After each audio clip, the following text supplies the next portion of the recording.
My name is Dave Mayer, and I'm a professor in the Management and Organizations area here at Michigan Ross. Let me start with a question. Close your eyes. Think about someone you consider to be a role model at work. It could be a current or former boss, a CEO, or a colleague. What are the core attributes of that person that make you admire them so much? What if I told you I already know the answer to that question? How would I know? I haven't even met you before. The reason I know is because I've asked this question to thousands of leaders over the past 2 decades, and the answers are remarkably similar. Nearly all people have words that fall into 2 main categories. The first one we could call competence. It includes things like being effective, driven, visionary, creative. And then a second category we could call character. So these are qualities like being compassionate, kind, honest, fair, supportive. Your own examples, as well as a half-century of research, tells us that the most effective leaders and the most esteemed leaders tend to be high on both competence and character. Competence is clearly an important part of being an effective leader. And at our programs here in executive education at Michigan Ross, we spend a lot of time focusing on the capabilities you need to be successful. But we also think it's really important to focus on character. Most programs that you'll see on leadership development somehow miss this important component about being an effective leader. And that can have cost for your own career, for your organization, and for society more broadly. Part of leader character clearly involves having some virtuous qualities. We want leaders who are respectful, who are trustworthy, and we need to model those behaviors. But this is only part of the story. An important aspect of leaders' job is to create the right context.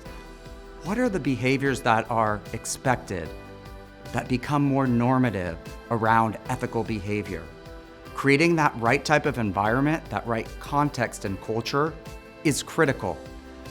Some of these actions, such as who we recruit, who we select, how we evaluate employees, and who gets promoted, these are all important ingredients into creating the right type of context. I have long believed that one of the most important questions you can ask that really gets at the cultural context is, can you be a highly competent person who is low in character and still get promoted? If the answer is yes, in my experience, that organization is likely to have problems in the long run. So why should we focus more on leader character? It's fascinating. Our research shows across almost every domain of life, character trumps competence, except for one area, at work. When we think about who we want as a friend or as a romantic partner, the research is consistent. People tend to prioritize character over competence. However, in the work domain, we see something different. People seem to believe that competence is the currency that has the most value and character falls behind. Remember the experiment that I asked you at the beginning about your own role model. I find that 80%, yes, 80% of the attributes that people write down focus on character. So a reason that this matters is for you to be able to lead in a way that's in line with your own leadership role models. And it also matters for practical reasons. I've done research across a variety of different organizations over the past 20 years, and we have some consistent findings in that work. Leaders who both show these virtuous qualities and also create the ethical culture and context, they tend to have a lot of benefits. For example, they tend to be higher performers. They're more likely to get promoted.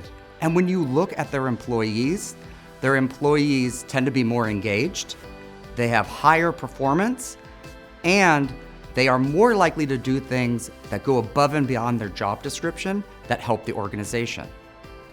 Why is character undervalued when we're thinking about training the next generation of leaders? One possibility is the assumption that to rise to a certain level of leadership, a leader must have a certain baseline level of character and integrity. But is that a safe assumption? Unfortunately, there are plenty of examples of leaders who have moved up in the organization and still engage in unethical behaviors. In fact, research shows that when you ask people about whether it's a lack of character or a lack of confidence among leaders in organizations and society, people overwhelmingly report a lack of character being the core problem rather than a lack of competence. Another explanation is that some people believe that you can't really change someone's character by the time they're an adult based on their upbringing and religious influences or personal values. That's something that's simply not going to change. However, the science on this tells us something different. If properly motivated, people are able to improve when it comes to their character, just like they can with their own competence. Fortunately, there are several practical things we can do to improve our character as a leader. First, start with your habits. Just like you could improve and get better on a variety of different skills, for example, learning a new language or learning how to cook a new dish, the cornerstone of personal growth is establishing these habits. Just the way you may keep track of calories in a day or the number of steps that you've taken, we can apply the exact same approach here when it comes to improving leader character. If we're able to keep track of certain virtues, perhaps compassion or generosity, we are able to establish the habits that help us improve. Second, gain awareness. It's important for us to understand the biases that can get in the way of disconnecting our espoused values with our actual behavior. Rationalizations and faulty reasoning happen because we want to get an outcome that's in line with our own self-interest, and we also want to feel like we're good, moral people.